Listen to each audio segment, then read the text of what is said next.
revue de presse d'Europe 1, Olivier Delagarde. À la une ce matin, cette interview d'Emmanuel Macron qui détaille son projet de loi sur la fin de vie. Cette loi, nous l'avons prévue comme une loi de fraternité, et déclara Emmanuel Macron, et le mot fait déjà bondir ses opposants, mais prenons les choses dans le bon ordre, fidèle à une forme d'en même temps.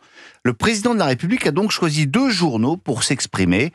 La Croix et Libération, les cathos de gauche et les laïcards de gauche, si on peut résumer les choses comme ça, pour annoncer que sa religion était faite, si on peut dire les choses ainsi. Un texte qui ouvre donc la voie d'une aide à mourir. Le chef de l'État refuse l'expression de suicide assisté, même si la différence est assez ténue.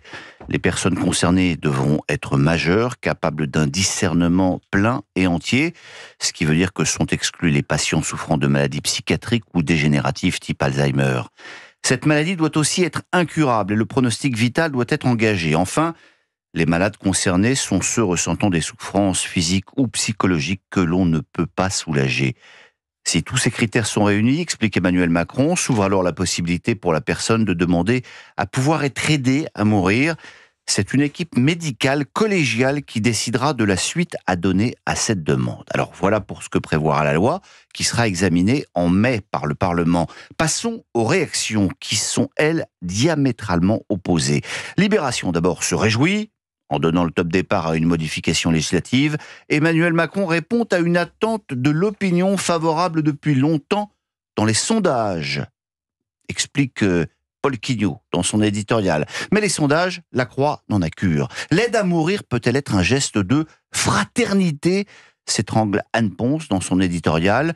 Étrange utilisation et même détournement de valeur du mot fraternité, ajoute-t-elle. La Croix qui s'inquiète et s'alarme ce matin. La fin de vie n'est pas seulement une valeur individuelle, elle est aussi sociétale. Cette législation veut introduire une liberté personnelle. Elle pourrait en fait faire peser sur les plus fragiles celle d'une injonction sociale lourde à porter, celle de se demander si sa vie vaut la peine d'être vécue, avec la crainte d'être un poids pour sa famille.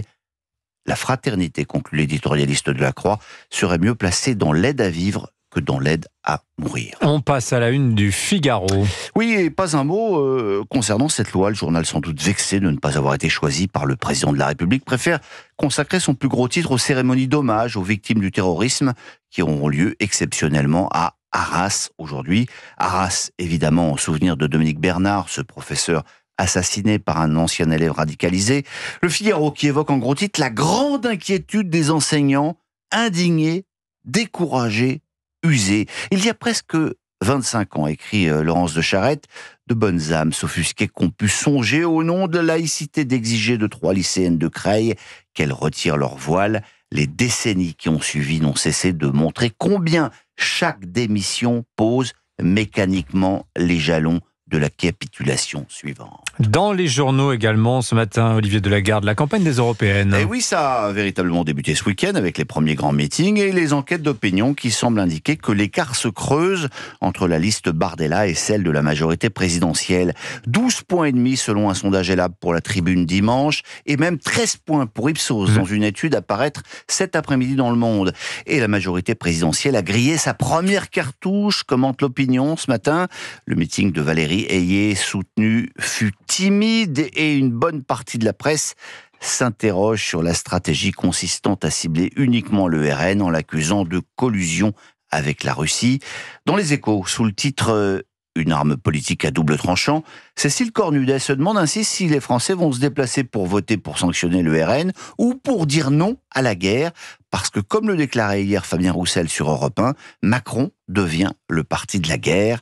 Dans l'opinion, un député Renaissance pas très optimiste témoigne: la seule chose qui peut nous sauver, c'est que Bardella fasse une telle succession de conneries qu'il dégringole. On en est à espérer ça, glisse-t-il. Mais on va terminer quand même par l'affaire du jour et peut-être même des suivants, sans doute. L'affaire de la photo de Kate Middleton. Alors je triche un peu parce que c'est pas dans les journaux ce matin, arrivé trop tard, mais leurs sites d'information en font déjà des gorges chaudes. Puis il n'y a pas que moi qui triche, la famille royale aussi. Je vous explique. Il s'agit de la première photo de la princesse après une intervention chirurgicale un peu mystérieuse, bref, un cliché qui était très attendu par des fans inquiets.